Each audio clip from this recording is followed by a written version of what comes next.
up there in the yeah, you can start it. But up in there in the corner, press start all or something like that. You see it up. Oh, here you go. There you go. Starting now. Yep. There you go. Away we go.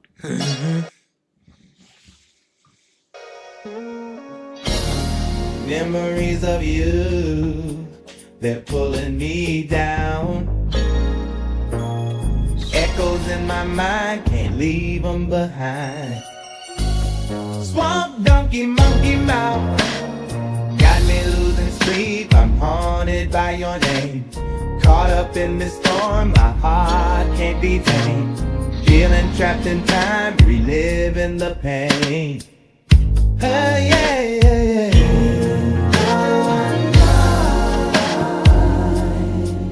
Feeling heartache, we're breaking. Your love got me crying. Swamp donkey, monkey mouth. Feeling heartache, we're breaking. Your love got me crying. Swamp donkey, monkey mouth. Feeling heartache, we're breaking. Your love got me crying.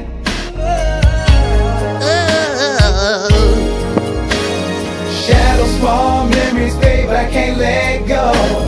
Your words are haunting, your lies cut so deep. Swamp donkey, monkey mouth. You played me like a fool, girl, now I'm all alone. Heart torn, soul on fire, love turned to stone. Swamp donkey, monkey mouth. What's up? What's up? What's up?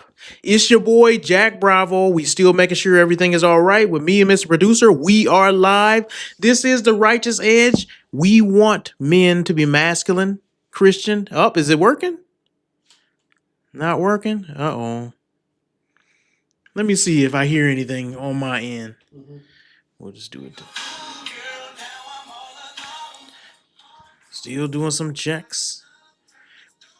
Well, the audio for the song is working. That's fine. It's working. Okay. All right. So we are back and we are live. This is the Righteous Edge. It's your boy Jack Bravo and Mr. Producer.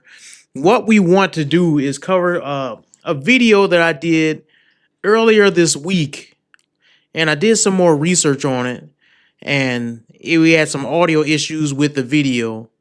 But I want you guys to be patient with us because this is a topic that, this is a topic that I think people don't understand how deep the rabbit hole goes with the link between Satanism and feminism. Satanism and feminism are the same thing in my opinion. It's just packaged up in pink for women. That's all it is. It's just Satanism. When you pack it in pink and you push it towards women, it becomes feminism. So what do I mean by that? Well, it's nothing that better explains that than Morning Glory Milking Farm. For anyone who has not heard of that, it is a very popular book that is going viral amongst women readers. And some people call it women's smut. Some people call it alternative women's romance. So what is women's romance novels? Well, before we even get into what women's romance is, you guys need a little bit of back history to what we're going to be talking about here. So what I want to do is actually go through what is a minotaur. Y'all gonna need to know what a minotaur is before we even get into how women are perverted, because what men, we need to understand something. We are not women. Women are very They're turned on by what they read. They turned on by how their mind is affected. Men, we are visual. We can actually hate a woman, but still find her incredibly hot. And women don't understand that. So what I have done is taken the two and combined them so that men understand that women are just as nasty as men, just as perverted, and their sexual nature needs to be tamed just like men's do. But what's happened now in society is one is okay and the other is not. You go to a coffee house today and you start watching a full-blown adult film. People will be like, get that guy out of here, call the police, he's perverted. But you go to a coffee house today and have a woman's reading club reading the milking farm.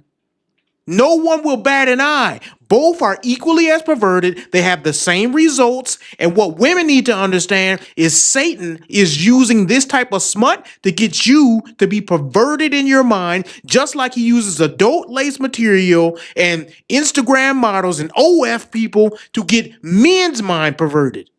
And if you think they're any different, we're going to show you just how deep the rabbit hole goes today. You know what, Mr. Producer? Let me mute this. We're down to one mic today, so I'm going to be showing you guys something, but Mr. Producer is going to read some of this for us.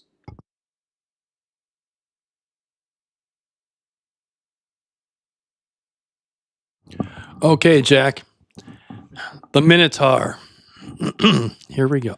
Clearing my throat.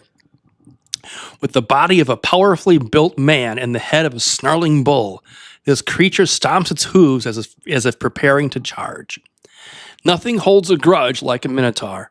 Scorned by the civilized races centuries ago and born from a deific curse, Minotaurs have hunted, slain, and devoured lesser humanoids in retribution for real or imagined slights for as long as anyone can remember. Many cultures have legends of how the first Minotaurs were created by vengeful or slighted gods who punished humans by twisting their forms, robbing them of their intellects and beauty, and giving them the heads of bulls. Most modern Minotaurs hold these legends in contempt and believe that they are not divine mockeries, but divine paragons created by a potent and cruel demon lord named Baphomet.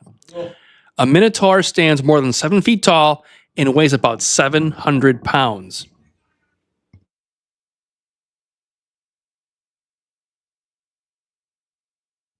Thank you, Mr. Producer. So you know what? Can you scroll down? You know what? Show them with the other screen some of these pictures here, because I know of Minotaurs from playing D&D games and being a complete nerd.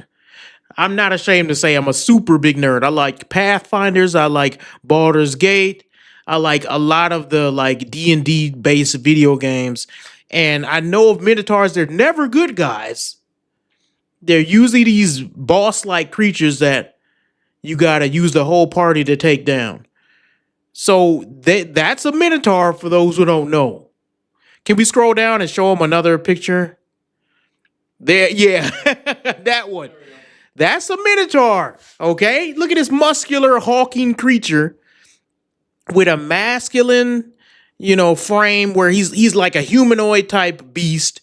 Horns on the head of a bull, the body of a man-like creature. Even though, even in the video games, this thing is like 7 foot, 8 foot tall, carrying like a huge battle axe usually, or a war hammer or something of that nature. These are like demonic, gigantic creatures, and they're usually angry, and they're huge, okay? And this is like a fantasy type creature, okay? Let's scroll down a little bit, Mr. Producer. So there's this book, and it's called Morning Glory Milking Farm. This book is going viral. Scroll down a little bit more. Oh my goodness, what is this? If you thought it was about an innocent little girl that went to a petting zoo, you are wrong. This is about a woman's love affair with an animal.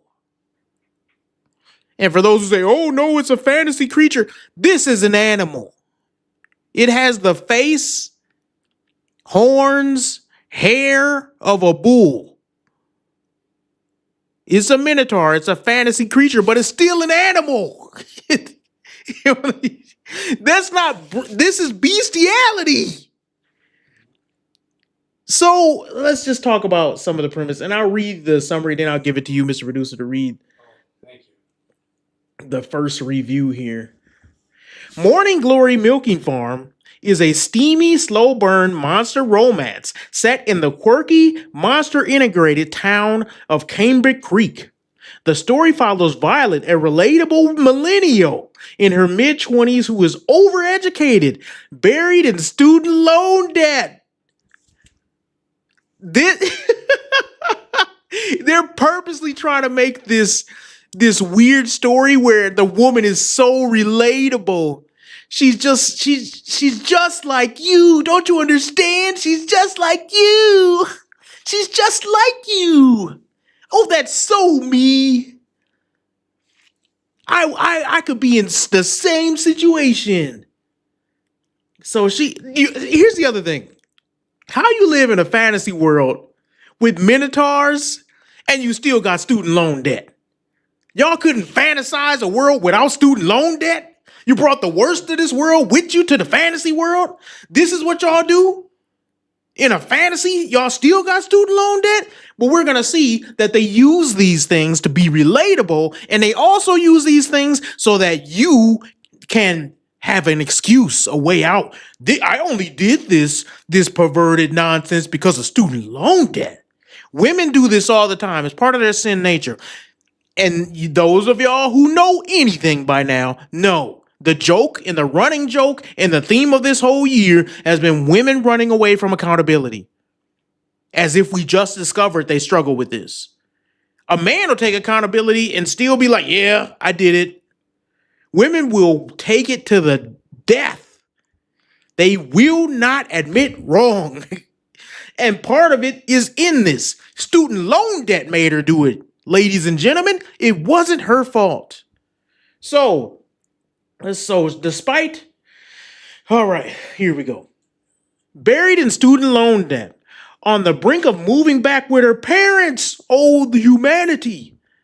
After a string of dead-end jobs, desperate for steady income, she applies to an intriguing ad at the Morning Glory Milking Farm, a pharmaceutical facility where minotaurs are milked for their potent semen, harvested for use in fertility and erectile dysfunction treatments. Ooh, creative. I can't think of a more creative story. Who thought of this? The imagination that goes into it. This will be right up there with Lord of the Rings. All right, so what starts as an unconventional gig quickly turns personal when Violet meets Rourke, a charming and reserved minotaur. A reserved minotaur? Reserved? Can a beast, an animal, a demonic creature be reserved? Apparently, in this world, they can. A reserved minotaur regular who's as kind-hearted as he is imposingly massive. So he's a demon, but he's kind-hearted too. He's kind. All right.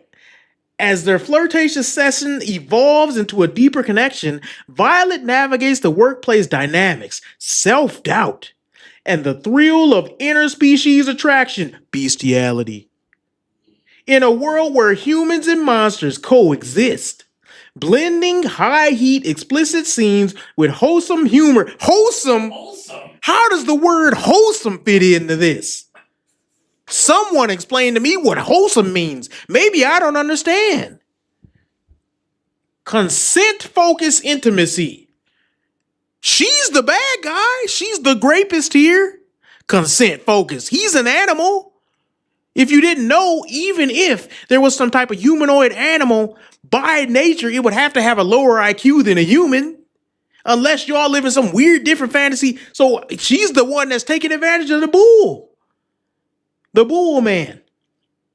Consent-focused intimacy and themes of found family. It delivers a feel-good HEA, I don't know what that means, that's equal parts filthy and heartfelt. Equal parts filthy and heartfelt. Wow. So you can just read this book to your children and they'll just understand exactly what family and heartfelt and desire and all these great virtues you can get from this book. It's heartfelt to be banged by a giant wild animal. Heartfelt. Wholesome. These are the words used to describe this book. So now I included some fan art here that people have drawn of these characters, along with some of the the reviews. I want you guys to understand, and we'll alternate, Mr. Producer. You'll read one. You know, since I got it, I'll read the first one. You can read the second one. Oh, that second one's gonna be interesting. Oh, wow. Yeah. I mean, the grossness, if you are a man and you thought, like, you know, as a man, there has been lust.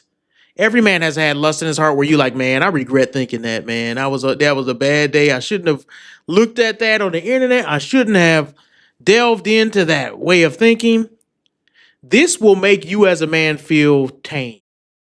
This will seem like the corn hub is straight up nursery school, nursery rhymes. The stuff we about to delve into, you have no idea. And I have to preface this because you may think we're doing this for your entertainment. And some people may be entertained by this. Some people need to ask God for forgiveness because they might be turned on.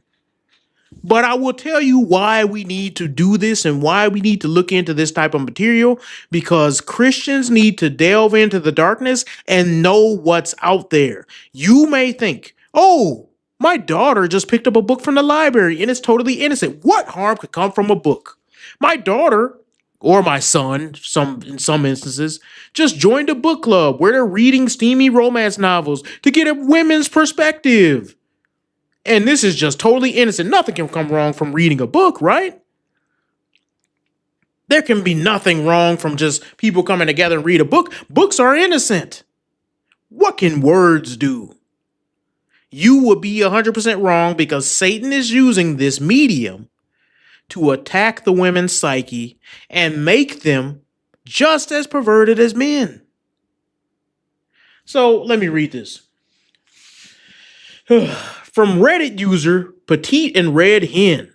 She gave it a 5 out of 5. This book has no right to be this good.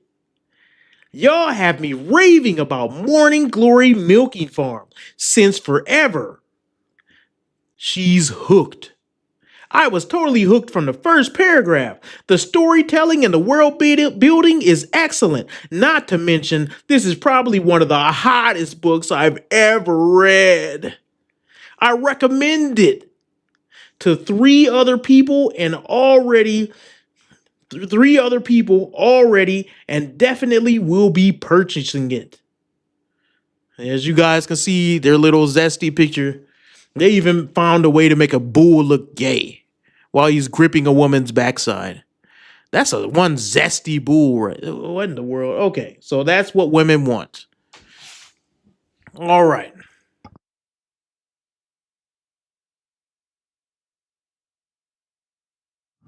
Our second review comes from Reddit user Wicked Nix. Also gave it 5 out of 5 stars. I've said it before and I'll say it again. This book is surprisingly, remarkably wholesome for a book about. I'll let you finish that. What they say? Oh, something about hands and jobs. It's either the most wholesome, dirty book I've ever read or the dirtiest wholesome book I've ever read. I can't decide which.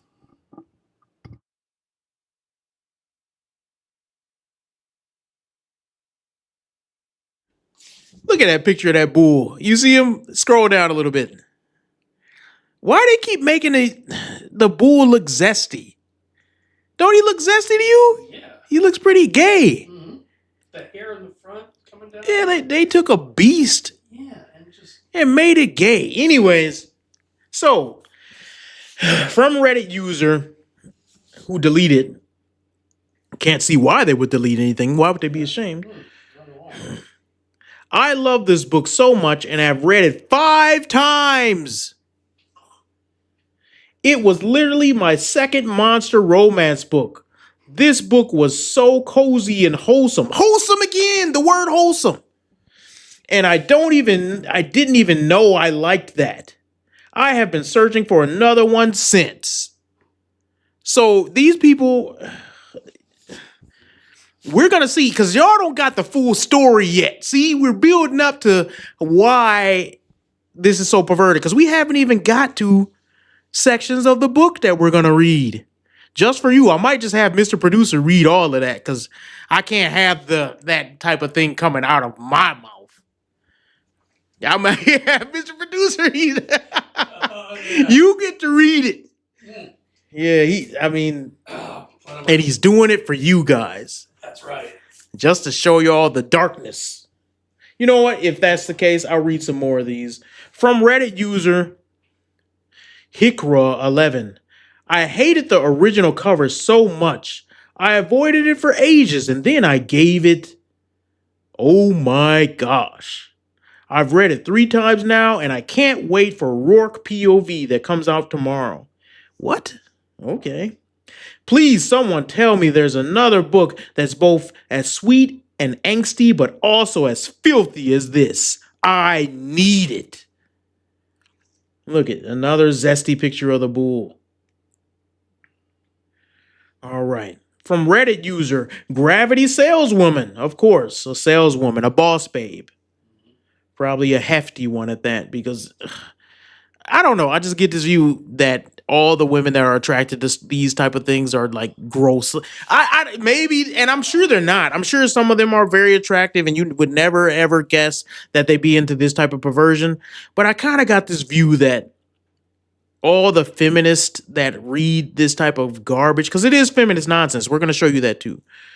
All the feminists that read this type of garbage are fat, sweaty, and they don't shave. That's just how I view them. So, all right.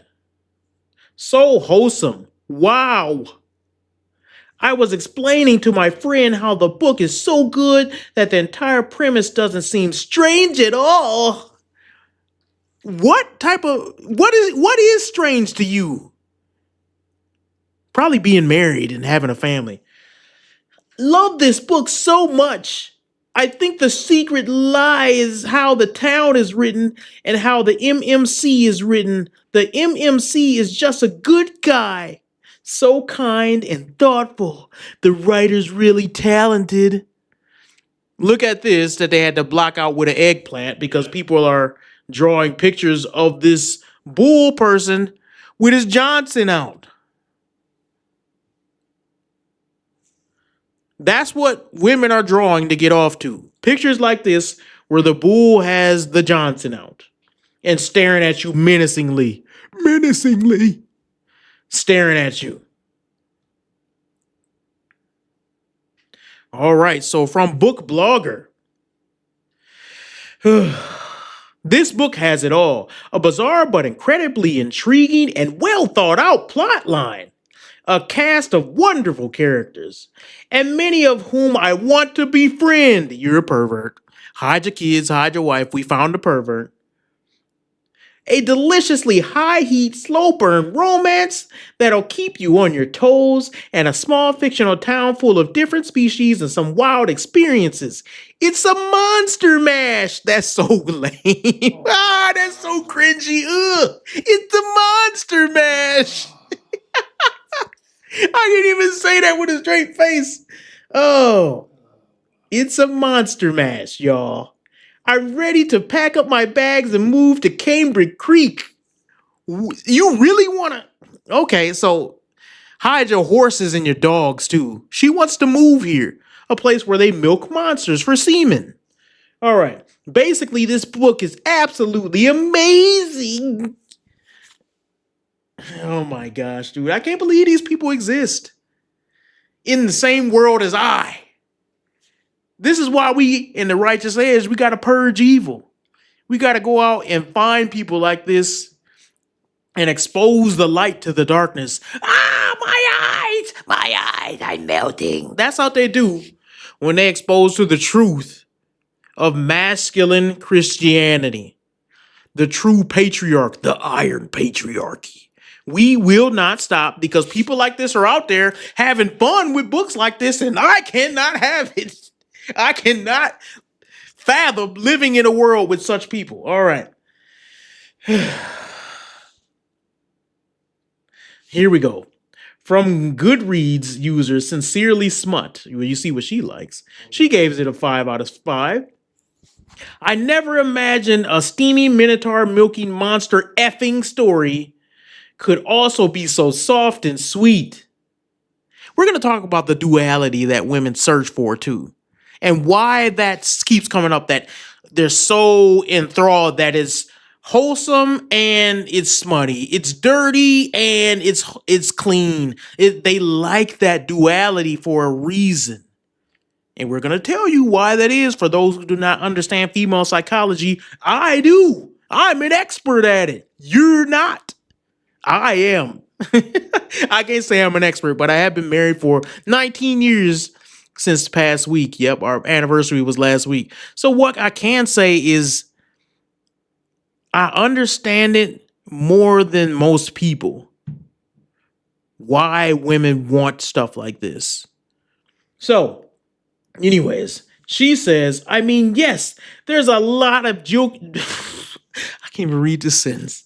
There's a lot of milking of giant monster blank, but there's also millennial job angst, a sweet relationship built on communication and consent, and a heroine who knows what she wants and she goes after it. Okay. From X-user Teddy A-Star. I don't know what that means. Could be a dude. Could be. Sound like it, Teddy. I devoured Morning Glory Milking Farm. It was so much fun. And I loved how often I was blushing. As much as I was giggling over how cute it was. 10 out of 10. Sound like a gay dude, I ain't gonna lie. All right. From X-user Cat Juniperns. Yeah. How to marry a marble marquise, blah, blah, blah. I don't know what that means, but charming, spicy, and creative. We love it. Just like Stalked by Kraken by Lillian, another writer, who I was obsessed with Nascada, the writer, after Morning Glory Milking Farm. Both great books with janky covers, so don't judge a book by something. All right. Uh-oh, Mr. Producer, you are up. I see you trying to read ahead. There's nothing that can prepare you for this. There isn't. You know what? I need to... There isn't. While you read that, you can blank out all the dirty words or phrases you don't want to use, but he's going to be reading from the book. So give him a little grace, y'all. He has to do this. I'm going to set this thing up so I can put some sounds in here. Here you go.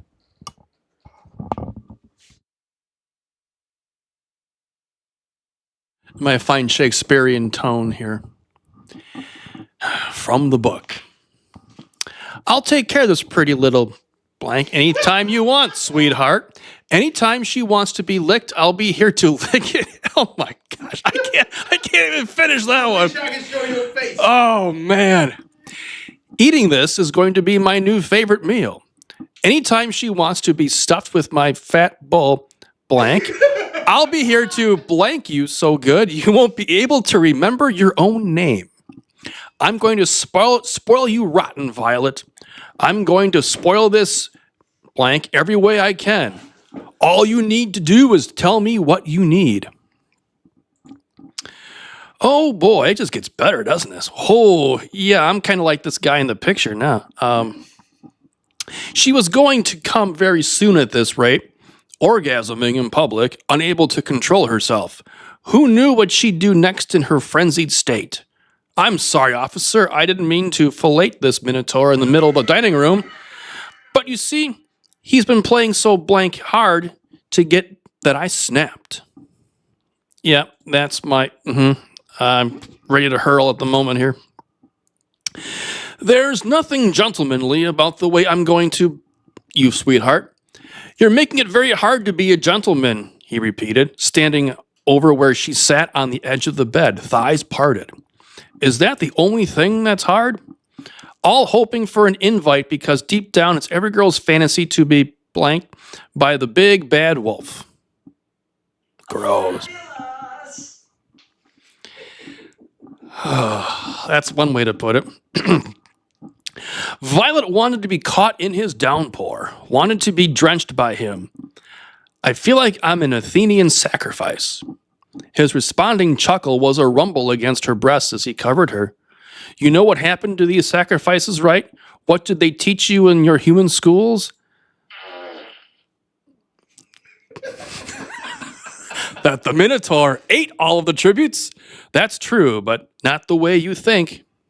Oh, boy. Oh, boy. Let's see here. I'll just go to the second sentence here.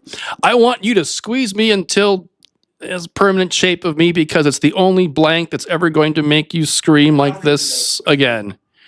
Oh, boy.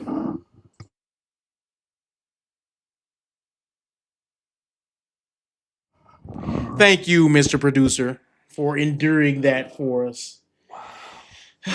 No one can fathom what it takes. And we're not even done. I'm going to read some. All right.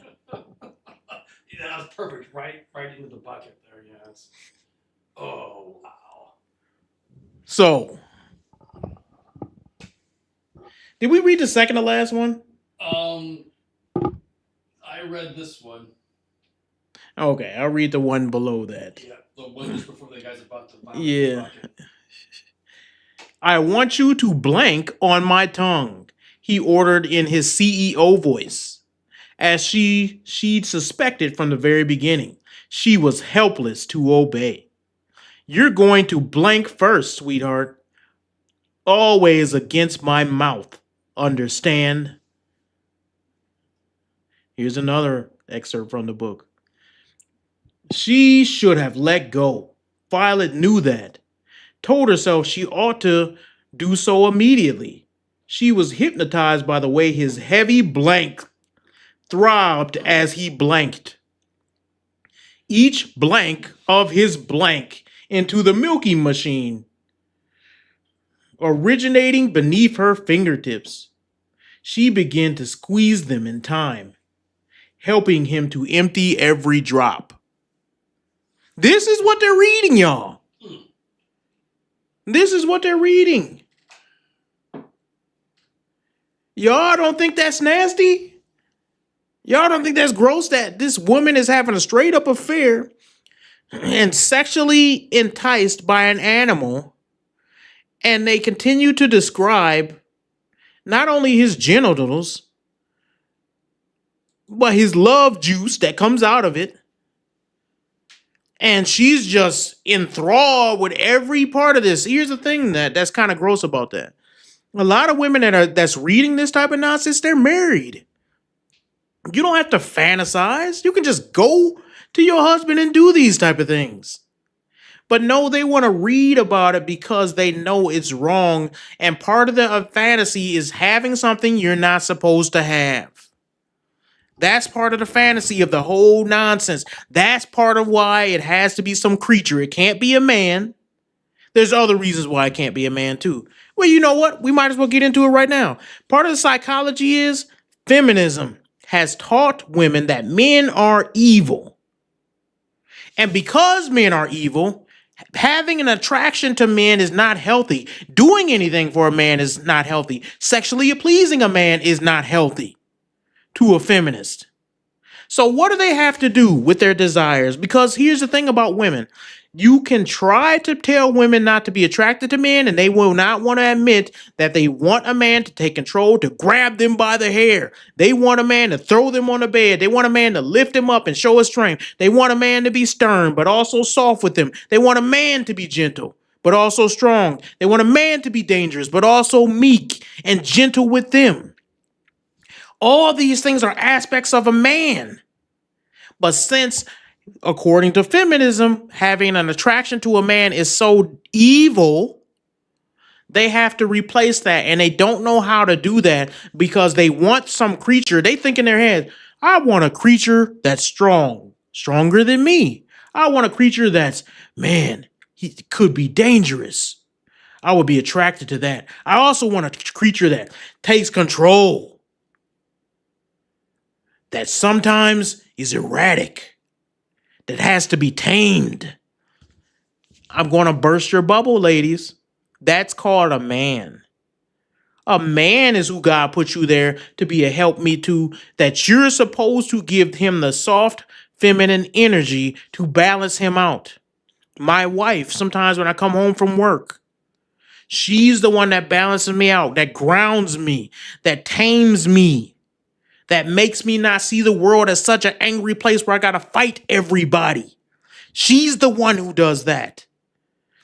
You don't have to look to a beast to tame. You're supposed to tame the inner beast of your man. But since you're not able to do that in today's world, now their minds, perverted minds, are going towards, we have to be involved with some extra, I don't even know, extracurricular is not the word. We have to go outside of humanity to find this beast that needs to be tamed. We have to go outside of humanity and let our perversion take full control to be able to fulfill our sexual desires. When really you just need a basic man. So, the 5 destructive similarities or shared ideologies that modern feminism has with Satanism. This may surprise you. They're one and the same. Why do I say that Satanism and feminism are one and the same? It's because feminism is all about destroying the patriarchy, putting the way God designed things to be on and flipping it on its head, turning it over. Now, men can't be in charge because that's patriarchal. That's evil. We have to put women in charge. No, we can't have it be equal because there's no such thing as equal. God didn't make us equal. Men are stronger than women. Women can have children. We don't think the same. Our testosterone aren't the same. Our hormones are not the same. Women hormones fluctuate. We are not the same. So in order to get this equality that feminists seek, really what they want entitlements. They want privilege. And in that world, you're taking what God designed and saying, we have a better design. That is Satanism. By definition, it's Satanism. Satan has always said, God, I know you have a plan, but my design is better. I will be like the Most High. I will ascend. That's what Satan said. Satan's goal is not for you to just worship him, because he does want worship. We see that when he tried to tempt Jesus. He does want worship, but the first step for Satanism is to do what thou wilt. Do what you want to do. You have a sexy, nasty perversion that's in your mind. It's not wrong. Fulfill it. Do whatever. You can be whatever you want to be. If you're a woman, you can be a boss babe. Those kids are just an anchor to hold you back. That husband, he's just getting in your way. He's not as smart as you anyway. Go fulfill your own desires. Do what you want to do. Doesn't that make you happy? If God's design for marriage doesn't make you happy, you should do something else. After all, wouldn't God want you to be happy? And by God, they mean the God in yourself. To look in the mirror and see God, not to look in the Bible and see God. So as we go forward, I'm going to have Mr. Producer read some of this, because you'll read it and then I'll comment on it and I'll read the next part under it, okay? But some of this is just eye-opening. Just think about what he's saying here.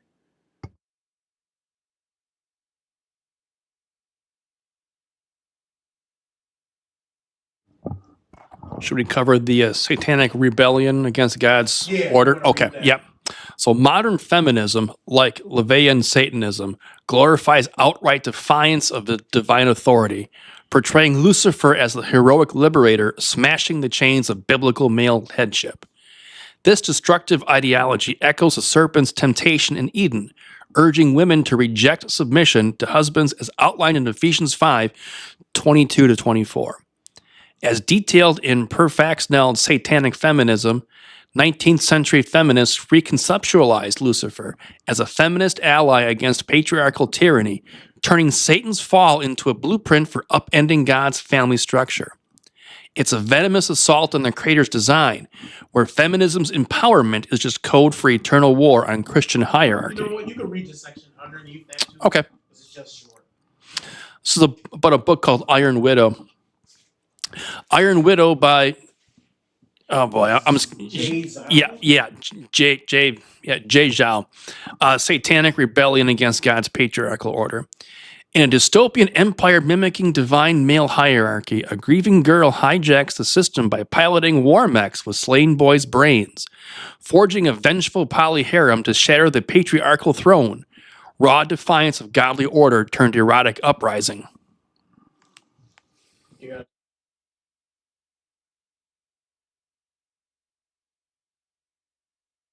Here's what's going on, you guys. We're not only showing you how Satanism is using a lot of this feminist nonsense to reach the younger women and the older women too as well, because both groups read. And they read these romance novels and these fantasies, but how Satanist ideologies is infiltrating these books and giving what's the word? It's not theology. It's giving a way to think. It's teaching women how they should think about God's design. It's teaching women how they should confront traditional values and defeat those traditional values. In this book, The Iron Widow, it shows and it's talking about how to shatter a patriarchal throne, all these themes, and you see this in Hollywood right now. Why is it every man is being destroyed and replaced with a woman? Why in the major video game franchises, after they do good, after they get a following, do they destroy the main character and replace it with a woman? The reason why they're doing that is because Satan has an agenda, and that agenda is for women to destroy their men, just like in the Garden of Eden where he used Eve to destroy Adam. Now, Adam sinned too, but if you pay attention, in Genesis, the sin that Adam committed was listening to his wife and not leading. That's very important because we're doing the same thing in our society now. I always bring up the black community, but it's now permeated all of society where feminism has taken over every community. The white community, the Asian community. I was just reading a story the other day about how in Korea and Japan, birth rates are going down so bad that they will not have a country in 50 years. No one will be alive to take care of the older people. That is feminism. Feminism where women have went into the workplace in every country I mentioned, Korea, Japan, in Eastern Europe, UK, all feminism has permeated South America. I've seen videos on that and what's going on in South America as well. And you see these things. Why is Satan using this? Because it's a tactic that has worked since the beginning of time. Use the women to destroy the men. Excuse me. Why do you have to destroy the men? Because men are the protectors. Men are the ones who provide boundaries and protect their family, not just from evil physically, but by evil spiritually and evil when it comes through thoughts and ideas and motivations. All these things men are supposed to protect their family from. When you take men out, society is far more easy to control. Have you ever wondered? Think about this deeply. Why 70% of commercials are tailored towards women? Women are more easily manipulated than men. And if you don't think so, why is it that all the money is tailored towards commercials that get women to spend money. They did all types of studies on this where men will buy the best product they can get and they will save their money if they cannot find a good product. Women will be tempted to buy whatever is cute or fashionable or compares to somebody. That's why a Birkin bag can cost $20,000 and women will still buy it. And they say, oh, some men do it too. Then why is the whole market tailored towards women? Why would Gillette put out a commercial knowing that their aim is towards men for razors and still demonize men? It's because they know the wives are the ones that buy the husbands the razors anyway. We don't have to make men feel good. We just have to make women feel good in order to buy it because they're easily manipulated. And if you don't think so, I'm sorry, but you're going to be fooled. Society has to destroy man by using women. And that's what's happening in the West right now. The next book, I'll read this. Called this is what Satan has done. The glorification of Eve's sin as empowerment. Both ideologies twist the Bible's fall into a twisted victory lap for rebellion, celebrating Eve's bite of forbidden fruit as the dawn of female autonomy rather than a catastrophic curse of Genesis 3. Satanism hails this as a gift of knowledge from the devil, where feminists like those in theosophical circles under Helena, I don't know how to pronounce that, Blavatsky, spun satanic counter myths to dismantle patriarchal Bible readings, recasting Eve as a heroine defying male dominance. This poisonous reinterpretation fuels modern feminism's war on motherhood and wifely roles, mocking Proverbs 31's virtuous woman as a relic of oppression. And that's exactly what they're doing. If you are a woman who stays home and you're a Christian and you want to have multiple kids, what do they say? They just want you to be barefoot and pregnant. They don't want you to accomplish anything. They're threatened by a boss babe.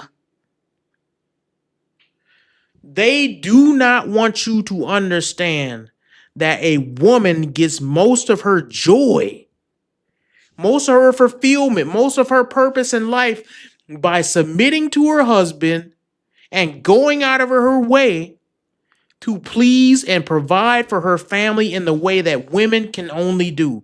Women have a built-in nurturing system that has been destroyed throughout the years because now we tell women to kill their own kids. And there's nothing wrong with that, and that should empower you. Everything wrong that destroys a woman from the insides out, feminists claim it's empowerment. Treat your body like a piece of meat. If you want to have an orgy with 10 different men, that's empowering. If you want to get on OnlyFans and give your goods away for free and make $100 a month by some weirdos watching you and knowing the internet is forever, that's empowering. You want to go into please a boss day after day, working a dead-end job, trying to go up the corporate ladder, being away from your family while they're being watched by some other nanny. That's empowering. Everything that destroys women from the inside out is told to be empowering from the feminist view. All right, so what about this book? Eve's Forbidden. Eve's Forbidden by Olivia Acarist. A naive college girl bites into a mafia temptation, devouring secret affairs and betrayal like forbidden fruit. Her sinful awakening hailed as a triumphant autonomy that mocks Eden's curse with steamy, knowledge-fueled liberation. These books have themes. These books have themes, even labeling it Eve's Forbidden, and then making it where the character is triumphant when they do what they know they shouldn't. You don't think that's a theme there? You don't think this is indoctrination? You don't think this is propaganda? So, Mr. Producer, I'll let you read some of the next section, which is the occults and witchcraft and spiritualism. Oh, turn it back on.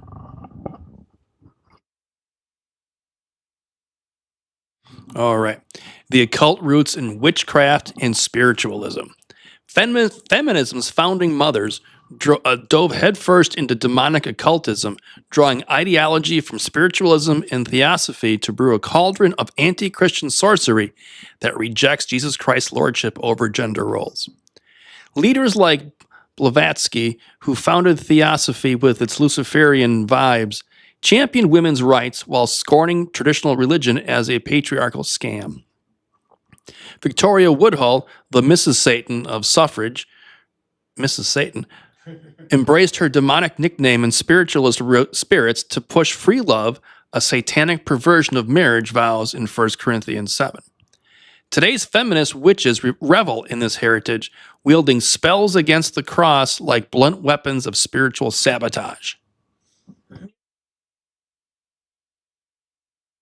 The Daughters of Blood book.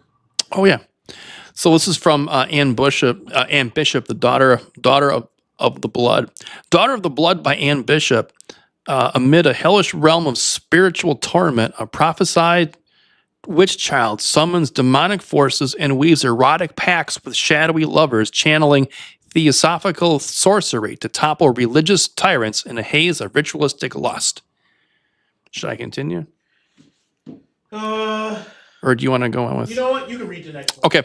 Free love as a dagger to monogamous fidelity.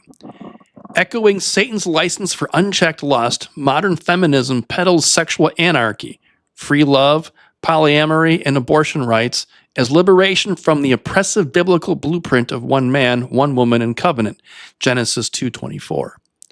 Woodhull's radical free love gospel, branded satanic by contemporaries, infiltrated early feminism, bonding it to the devil's playbook of fornication and family demolition. Emma Goldman, the anarchist firebrand with the cult-tinged free love advocacy, spat on Christian chastity as a tool of male control, mirroring Satanism's hedonistic creed that trashes marital purity. It's a brutal evisceration of the nuclear family, leaving generations adrift in moral chaos. What do you think about that, Mr. Producer? Wow. This is all messed up. That's all I can say is that it is all messed up. Have you heard of any of these books? I have not. No. They're not in the same circles. No. This is like the first I'm seeing of them. I don't even see them in like a Barnes and Noble when I go there. It's nothing that I see out there. Of course, I'm not seeking them out, but I don't see them anywhere. Really, this is like all new stuff to me too. Should we go down to continue? Okay. A Dowry of Blood. That sounds like a really bad murder mystery. A Dowry of Blood by S.T. Gibson. Free love is a dagger to monogamous fidelity.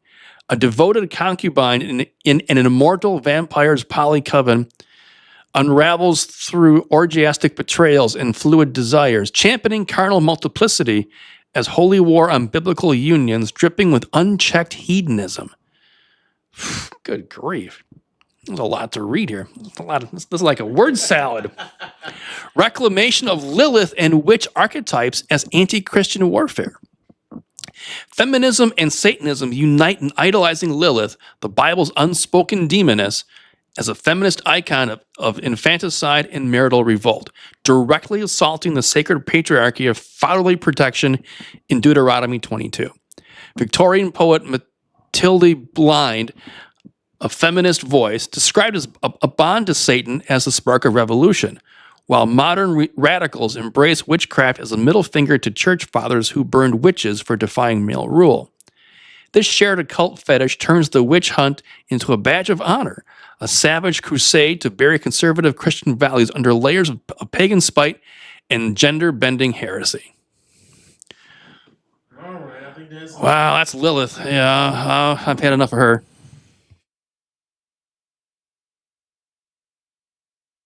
Yeah, that came from like folklores and crap like that, where people tried to tell this story of, Adam having a second wife. Well, we can get into the history of that in another show, But the reality is, or the fall of that is, feminists have taken this created character Lilith that supposedly refused to submit to Adam, and they use that as their mascot.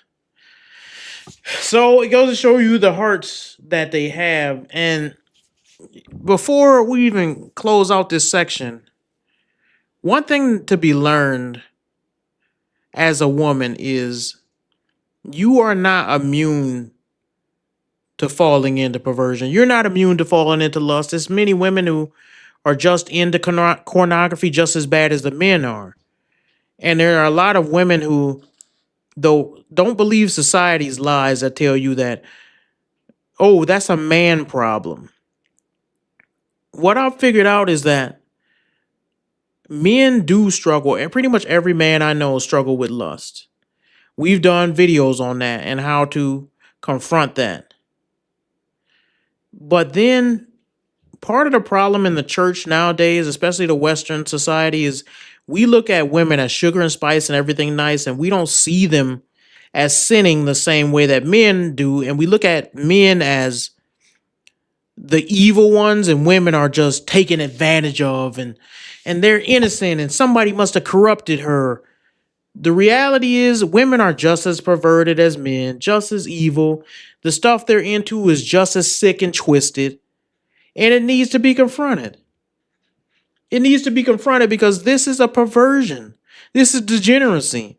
And anybody who's engaging in this type of stuff is the same equivalent as a man engaging in hardcore adult material.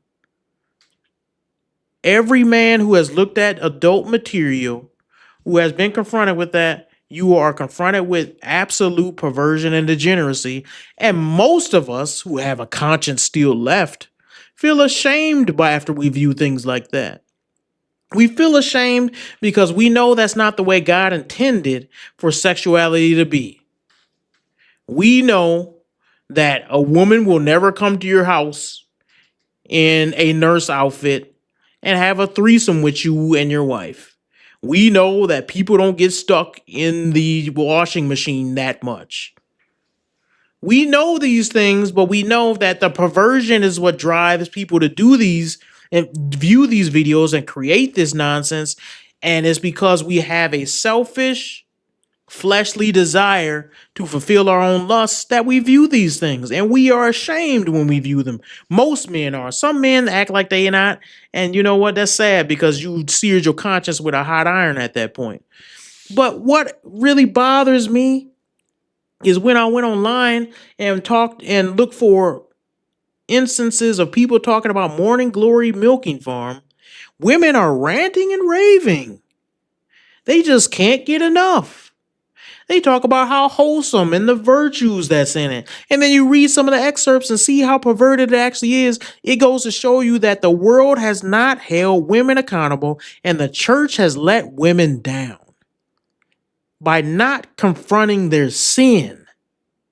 The church is so scared of women that I've seen some things that are absolutely true, where it says, where basically people are worshiping women instead of worshiping God. And what I mean by that is this: you go into a modern church and they will not talk about submission.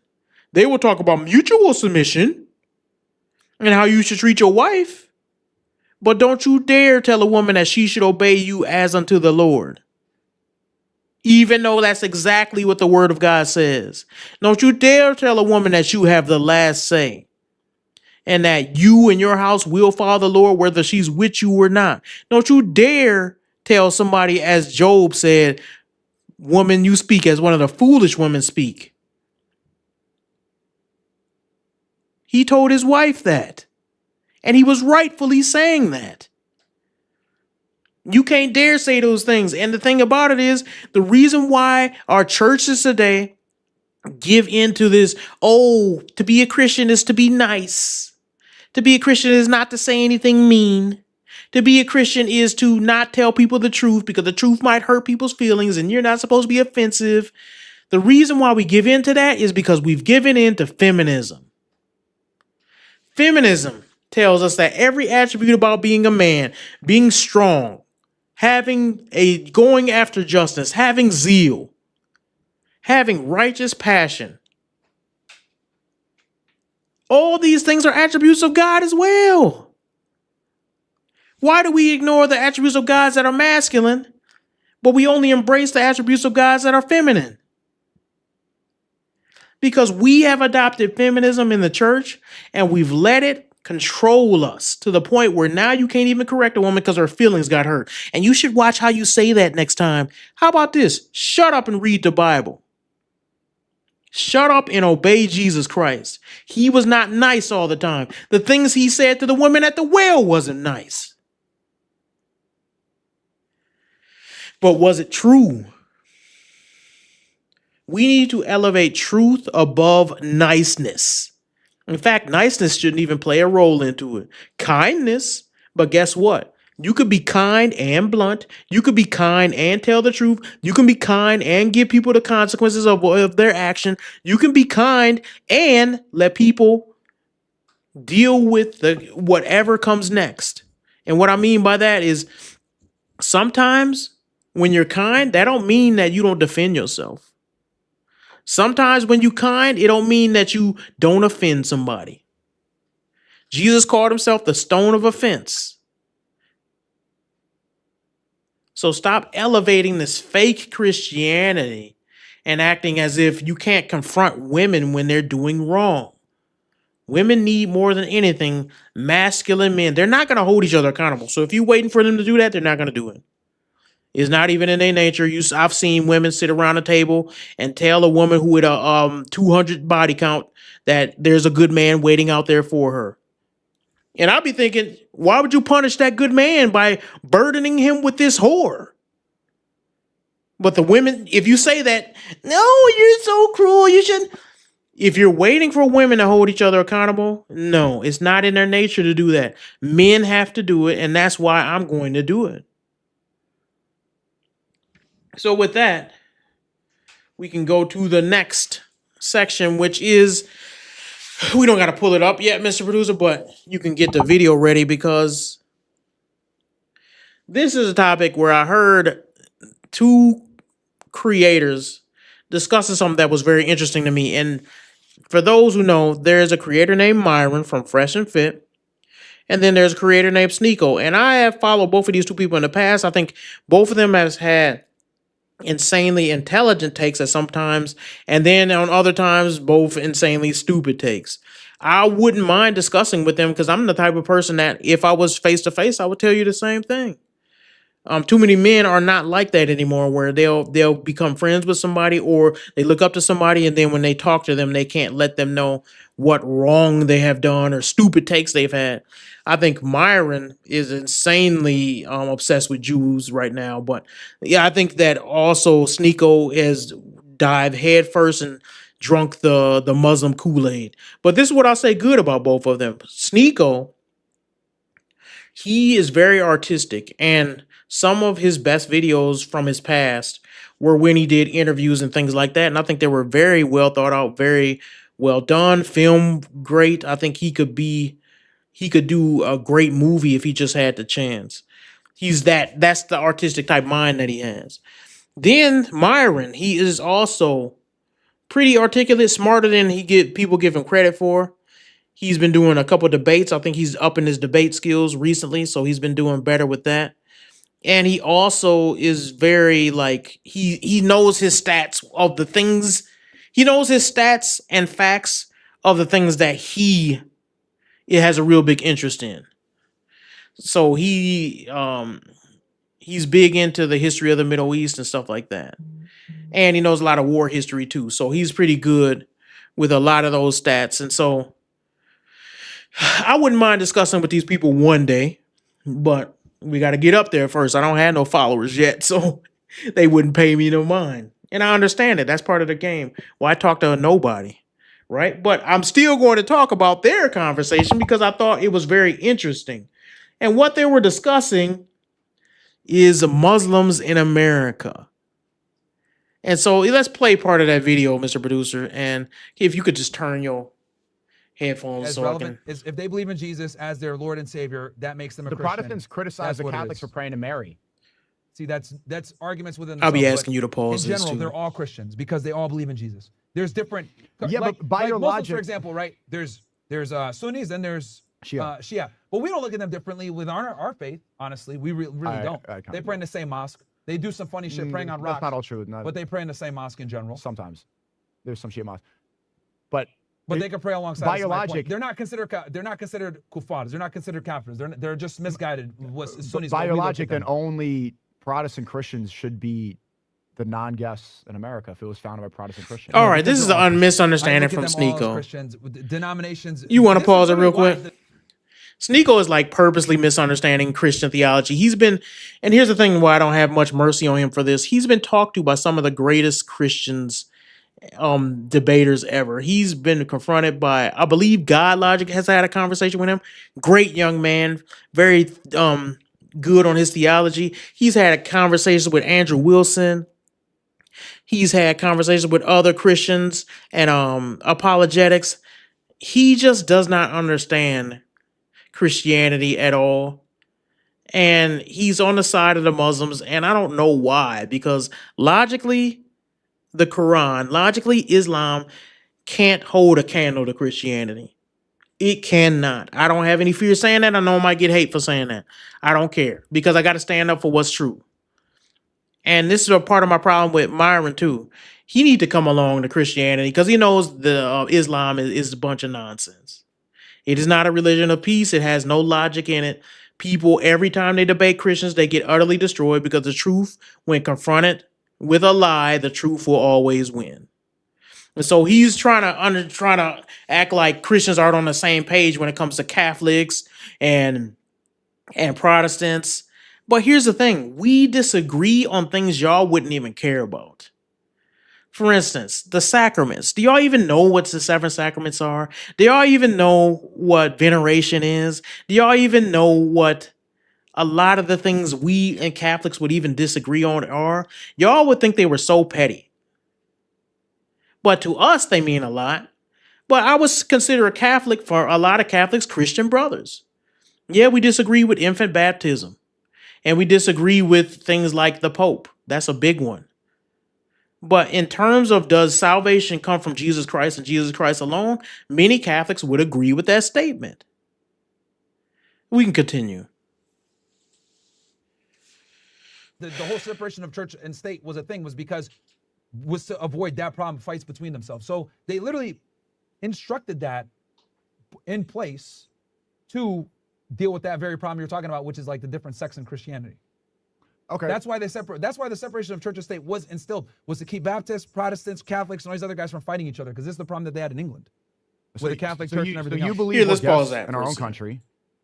When America was started, one of the reasons why we do have a separation of church and state is because when Protestants came to America, when they came from a place where Britain was specifically using the church and combining the church's government, the church and the government together, and using the Catholic Church to do all types of evil things. And this is why Martin Luther came out against it. One of those things was demanding money for dead people and saying that if you give us enough money, you can pray, your priests and special priests can pray the dead into heaven.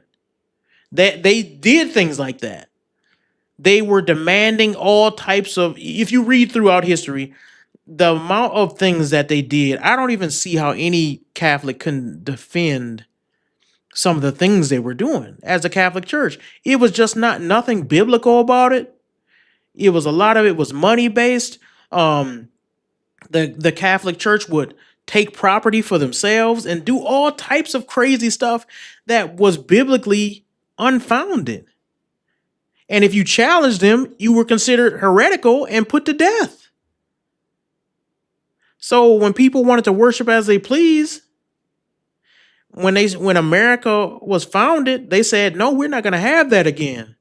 It was to protect people who were not Catholic, but still believed in God.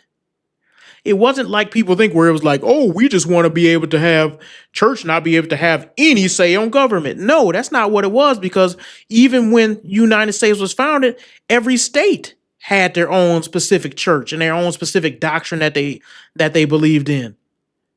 It wasn't illegal for Catholics to come to America, but they wanted the separation because they wanted the church not to be one and the same with the government. All right, you can continue.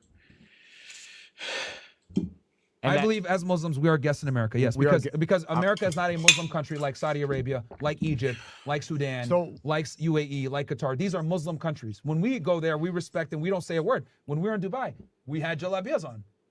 I spoke Arabic whenever I had a chance. Right? We assimilated. We respected that culture. Right? As even the first time before you reverted, we respected that culture because we understood we are guests there. I think Muslims need to exercise the same thing in the United States. Yeah, I know. For Sneeko not to admit this, he's just being willfully ignorant.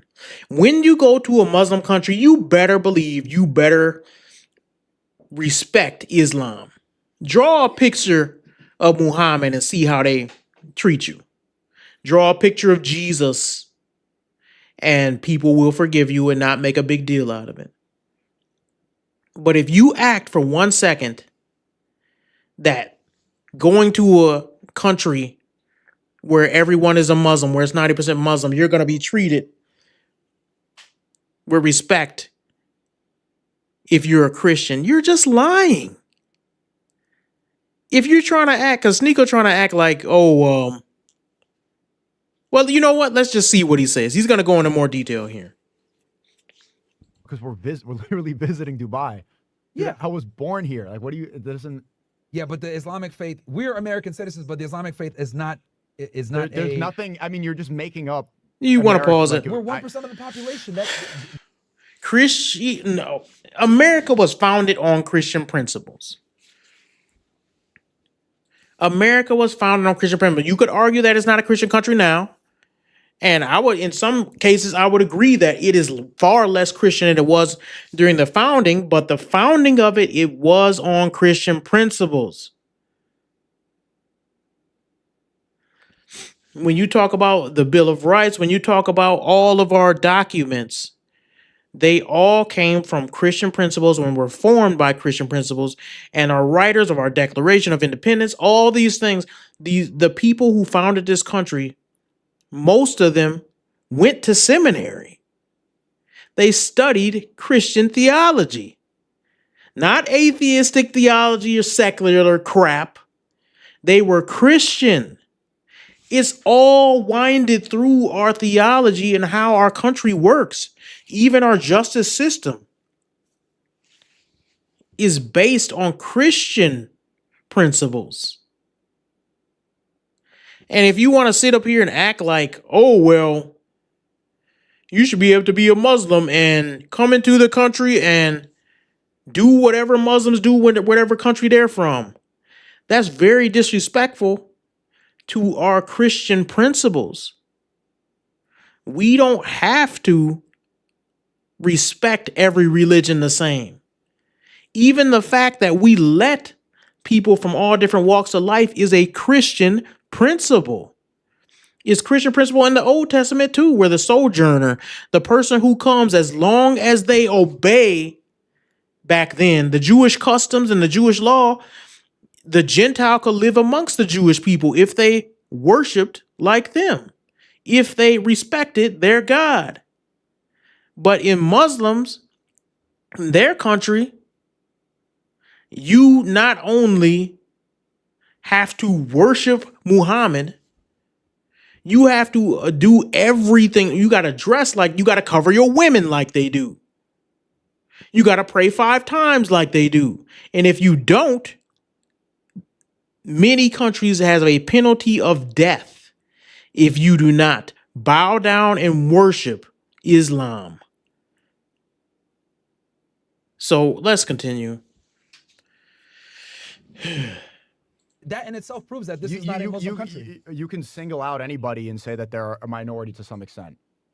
You don't need to describe somebody just by their faith. You could say that your skin color is, or where you're from, or. But when we're talking about people faith, have glasses. Here's the thing. Hindus, Jews, Muslims, we're all guests in America. Being honest, we all are. I'm not just saying this is as Muslims we're guests. I think he acting like he don't understand, but he understands. Are minorities guests in America? Like, what do you mean minorities? Like blacks and shit like that? Or anybody not Asians? white? Anybody not white? Yeah, I mean, I would say, yeah, But we're also guess. yeah. White people built and founded this country, bro. We're all guests here. Okay, so the only Well, so yes, sir. America is entitled to white Christians only. They're the only non-guests here. So you They're have the to be founders. to be a true American, you need to be a white Christian. I never said that. You wanna never- pause Everyone this? else is not a guest. We are. To be a true Japanese, do you have to be Japanese? They think so. There is something about the founding of America where it was founded by white Protestants. You have to acknowledge it. I'm tired of people saying, oh, it's a big melting pot, and so therefore anything goes. And that's not what it was founded for. Not that the melting part is wrong, but we had a certain cohesiveness around Christianity. You were supposed to be judged by the content of your character because you abided by Christian morals. You don't come here from the Congo and eat your cousin. You don't come here from Islam and bring your 5 wives that are 9 years old. These were not Christian principles. You have to come here with a country who was founded on Christian principles and respect our principles. This melting pot theology that people got, they have put diversity above character. When you come to meritocracy, you're supposed to have an understanding that we have a Christian-based philosophy where you are supposed to be able to work hard, obtain something, and live peaceably. That is not a principle from Islam. It's not. Go to an Islam country, go to any one of these Middle Eastern countries and wave a Christian flag outside your house. Go to anyone. You know what? Let me just pull it up. You know what, Mr. Producer? Pull this up. You can go back to the first tab. For anyone who thinks, yeah, just scroll down.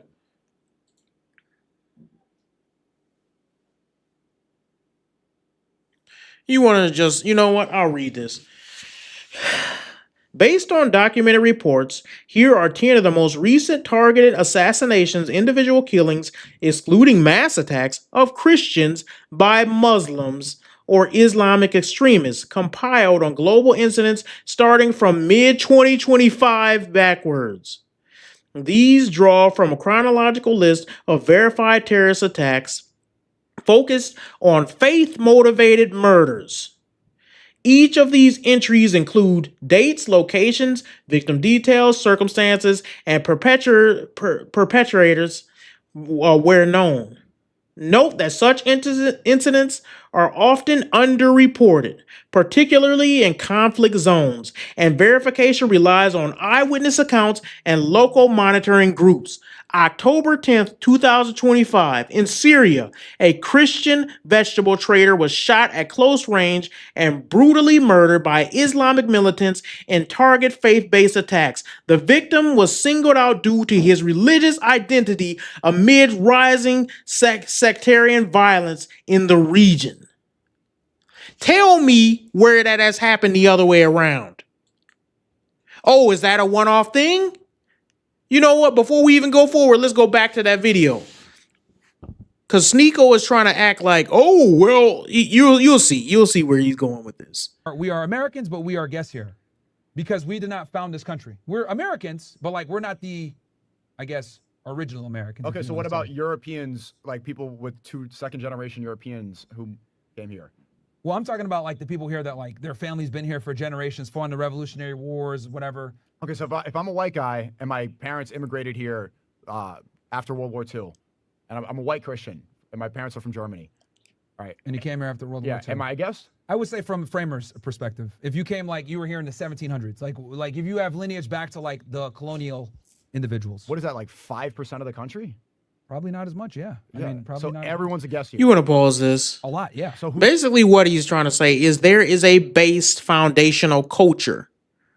And Muslim culture is not our culture. Christianity has a culture that comes along with it. It is a love your neighbor culture. Part of the thing is that we're going too far on is Christians are so kind that we kind of get ran over by other religions. And we don't have any self-respect where we demand respect. Well, that's about to change now because of the climate is changing. But in all actuality, what's happening is migrants are coming into our country and they doing whatever they want to do. They're taking the women. They're eating the cats. They're eating the dogs. They're doing all that goofy stuff. I've seen the videos. And their culture does not mesh with our culture. And instead of fighting up against it, people too scared to stand up against it. And they will not say that Islamic culture is dangerous. It does not mesh well with American culture.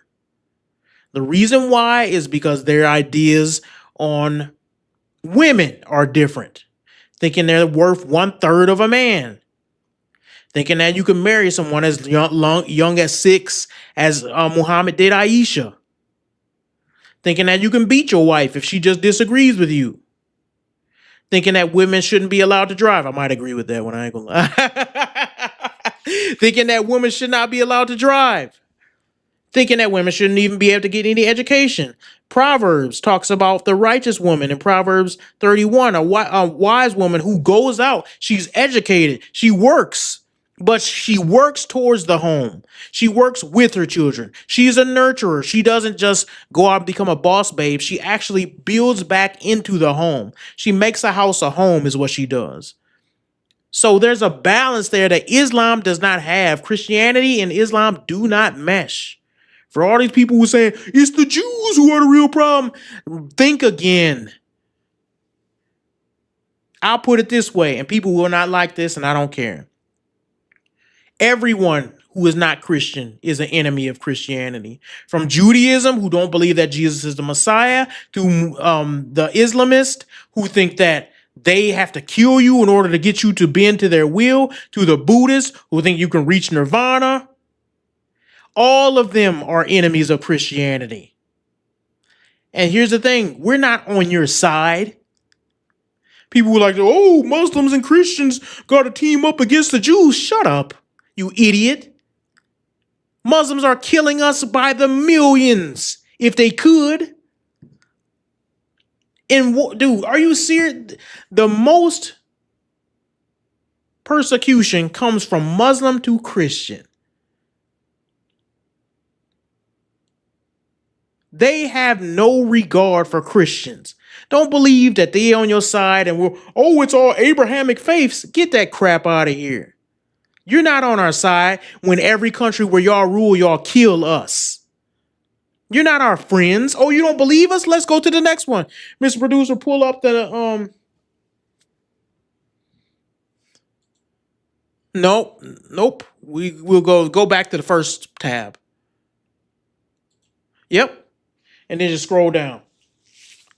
We on the October 8th. October 8th, 2025 in Syria. A Christian bus driver was ambushed and murdered in his home by Sunni extremists. The killing was part of a pattern of home invasions against visible Christian families, with the assailants fleeing after confirming the victim's faith. Scroll down. September 29th, 2025. All recent.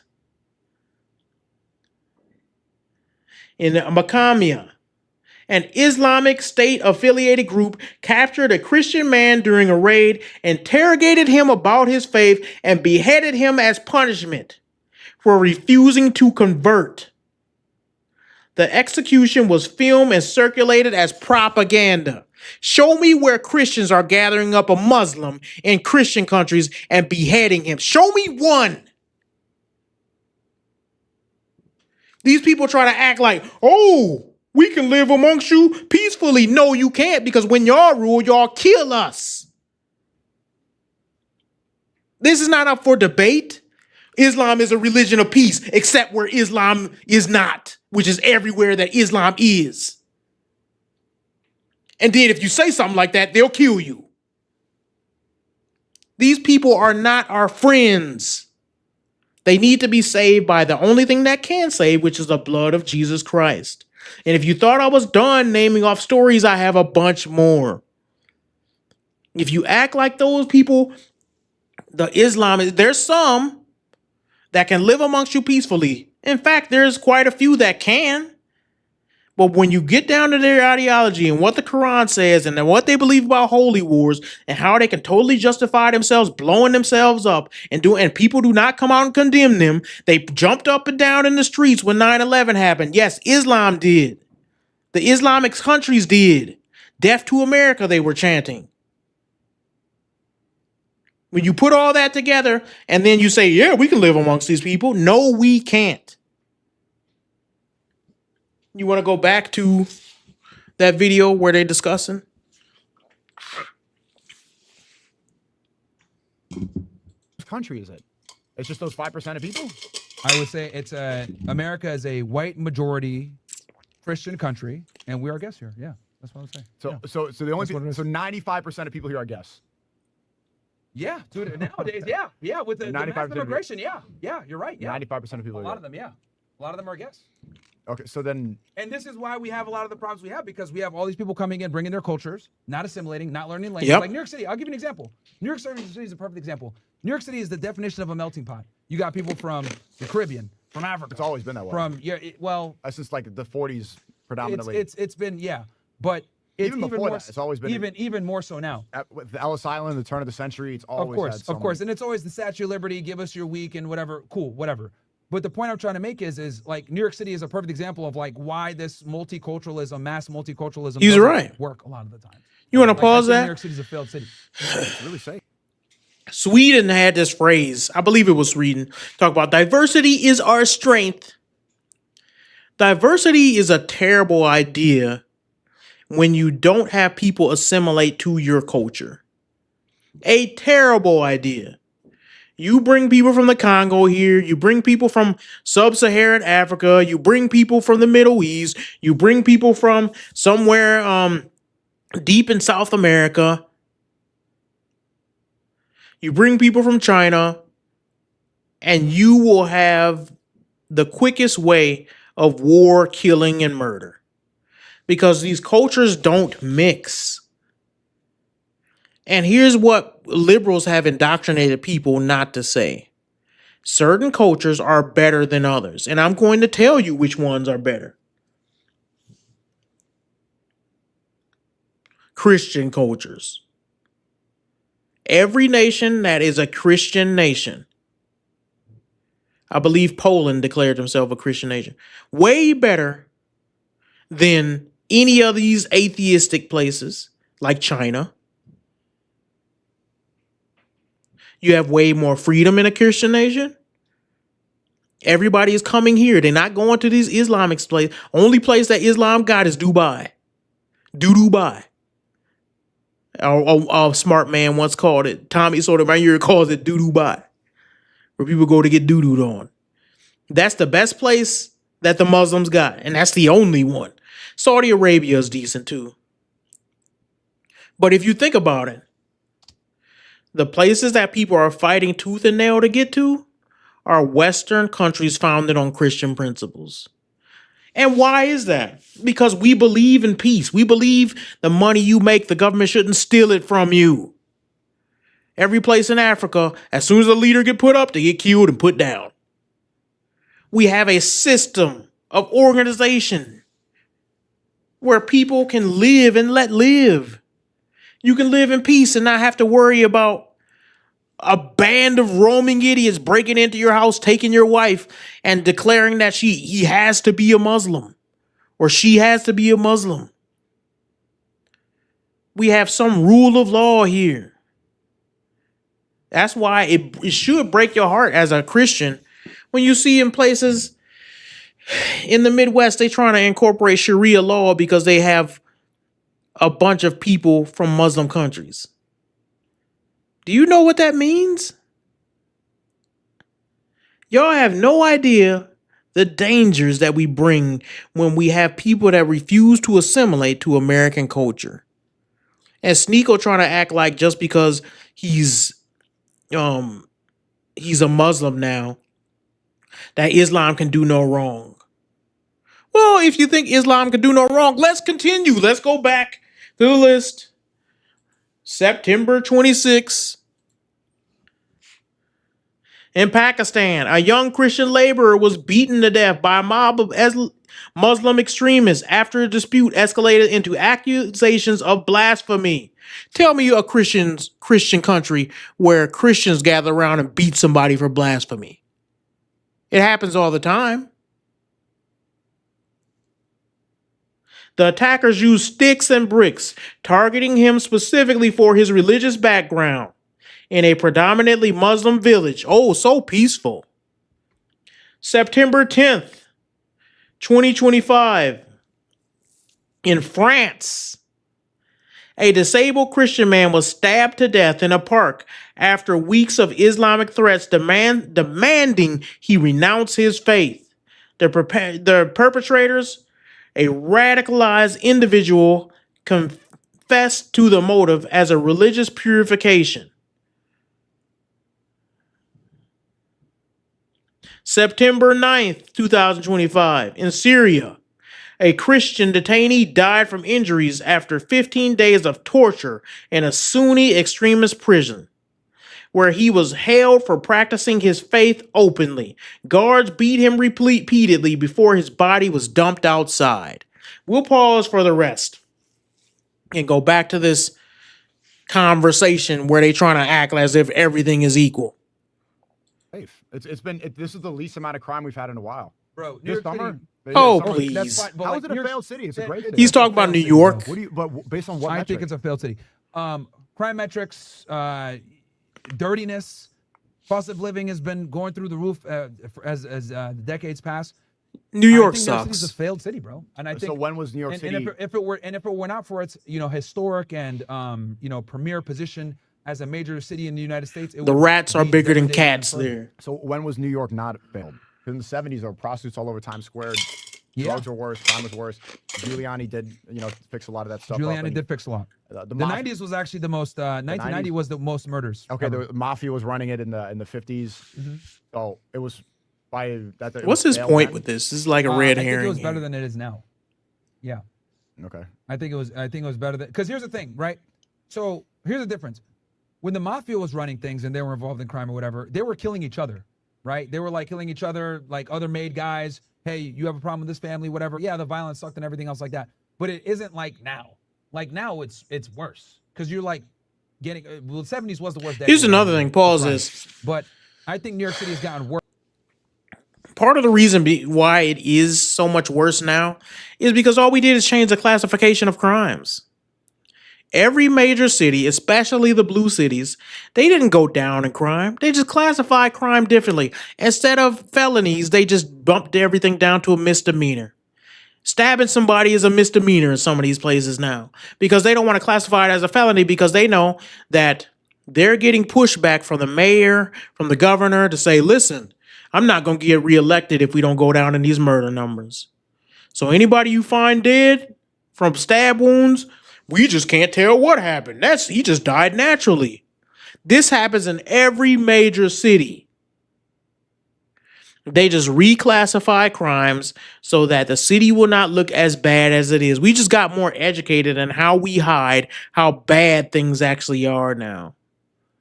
How can we be much better when we just had a month ago dude who got let out 19 times just stabbed an innocent white girl? But it's better now? Crime is down. You sound like one of them Black Lives Matter people was saying, it's a peaceful protest when the city was burning in the background. Go to New York and sleep outside in the hood and see what happened. Please. You can play it. Worse as it's become more and more of a bro, mass immigration in itself creates a lot of problems. Yeah, that's true. Yeah, so I think, and New York City is like a beautiful personification of that. Yeah, but that it's mass I don't immigration know. creates problems. People say that and then they go visit New York. And So they, like they realize that it's- so like us having this majority of guests has actually created a lot of problems for us because now everyone's like me and you. Okay, so learn should- the English language, like assimilate to the culture, should the guests respect the should- culture. Should the American guest who should be deported from America? People that are here illegally. People that are here illegally. Yeah, get deported. Yes, And what about the people in Dearborn playing, the Adon? Should they be deported? if they're here illegally, yeah. If they're here illegally, yeah. Okay.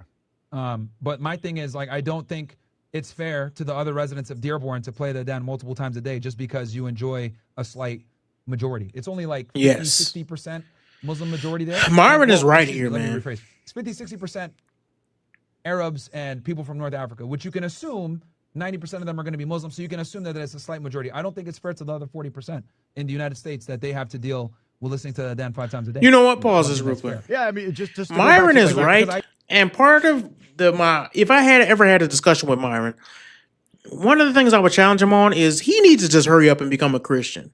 He knows it's illogical to believe in Islam. He know even though your family might disown you, if you know that it's wrong, you know if you put logic 1 and 1 equals 2, you know that Christianity is right. You know it is. It's no possible way you go read the Quran and then read the Bible and say the two are the same. They're not. I've read the Quran. I've read it. And here's the thing. People who act like the two books are equal, they're not. Even to act like Muhammad, who broke his own rules, he had multiple wives. You're only supposed to have a certain number of wives in Islam. He had multiple wives. He did all types of things that Islam says not to do. And he's supposed to be the perfect prophet. And he's supposed to be a prophet he's supposed to be, Jesus is supposed to be a Muslim as they claim. But Jesus and Muhammad would never get along. Never. So it's like, one of the things Myron need to do is just be honest and say, if Christianity is true, you need to just obey Christianity, man. And if it's not true, the conversation I would have is, why is it not and Islam is correct? Tell me. I really want to know how Islam can be more right than Christianity. I would love to know. I'm dying to know. I will pay big money to try to figure out why he thinks. Because he's intelligent. He's an intelligent person. He knows Islam is not correct. He has to know. And if not, what about it makes it more correct than Christianity? You can't have them both. They definitely oppose each other. Why do you believe in the Quran above the Bible? You cannot believe them both. All right, you can play it. I truly don't think America is a Muslim country, and we don't have the numbers to even But represent. it's also not a Christian. It's not a Christian country. It's just not. I think it's a Christian country, and we could Well, disagree there. but it's not in the Constitution. You don't have to say it to become a citizen. I don't think you it don't has need to say- declare I it. don't There's think it freedom has of to. religion and so like that's the. If you're actually going to talk about what it means to be an American, if you look at the amendments and you look at the rights that we have, it has nothing to do with being a Christian. Again, just because it's not It has everything to do with that. Doctrine. Constitution, so to speak, right? Or maybe even the Bill of Rights. Here, whatever, you know what? any Pause of this, the- because a lot of and they people probably did that on purpose, forget and they we have civilized society is based so much on Christian theology that people forget that it's not, or people forget that other societies are not. You go into a different country and somebody kills you and takes your stuff, and police don't come to help at all. What's wrong with that? What makes that wrong? If the government takes all the work, your provisions, and they leave you dry, and you don't have, and then if you die, they say, whatever. And they take everything you've made in a communist society. What's wrong with that? Oh, could it be that the Bible says thou shalt not steal? Could it be that the Bible says love your neighbor and treat others as you would want to be treated? Could it be that the Bible says do not covet? Could it be that the Bible says do not commit adultery? That kings just can't go and take other people's wives? You know, like Saddam Hussein and his sons did in their society? Could it be that your morality that you claim to live by, you have stolen from Christianity? There's not one good society that you can admit has a better system than the morality that comes from Christianity. What is it based on? Even in Dubai, you don't have freedom of speech. Go to Dubai and say something bad about Muhammad, which I'm not going to say just simply because I don't think disrespecting somebody just for the sake of disrespecting them is a Christian thing to do. Now, if it comes up in conversation that he slept with a 9-year-old Aisha, then you say that because that's true. But I'm not just going disrespect him just for the sake of disrespecting him. But go to Dubai and say something disrespectful about Muhammad. See what they do to you. They don't have the same culture as we do. All the things we enjoy, freedom of speech, come because freedom of speech enables us to be able to share the gospel. That's why it's so great. Not just the freedom of speech to be able to cuss somebody out in public. No, freedom of speech was created so that we are not going to be dictated by the Catholic Church as to what we can and cannot say. We will worship as we please. That's what freedom of free speech was established for. You can play it. They did that on purpose, right? To not declare it as a said, Christian, yeah. as a single religions country. Well, that's the whole reason they did that. So I'm going to follow what the founding fathers said. Yeah. But here's the thing. America does have an identity, whether people want to accept it or not. And this is where we can have the disagreement. What's the identity? The American identity is a majority white country that's a Christian nation. That is the American identity, unfortunately. And I'll give you an example of it. This. It is. If you go to Japan or China or whatever, and you envision an American, what are they going to envision, right? Now, at least now. They're going to envision, or at least historically, before the mass immigration, a Caucasian individual eating a hamburger that's fat. That's what they think of Americans. Hillbilly, whatever the fuck it may be. Okay, that's what people think of. And that is the identity of America. That's what it is. A fat hillbilly, but not a. Well, I'm saying the stereotype. That's how they would stereotype it. But like they would envision a Caucasian American with an American accent, whatever. Like if you're trying to have the American, what's the word I want to use here? Like emblem, right? Like if you went to a country and you say you need someone to like be able to identify something right off without saying a word, what would you use? You would use a white person with some jorts, a cowboy hat, right? Maybe an American flag, and be like, okay, what is this person? An American, right? Yeah. That's what they would think, right? Versus if they gave me and you, it would be harder for them because they would be like, I don't know. We'd maybe have to speak English. These are the things they'd have to like figure out. They'd have to figure out that we're American. But if you're saying, if your life depended on it, right? If let's say you played a game, right? And your life depended on it, and you needed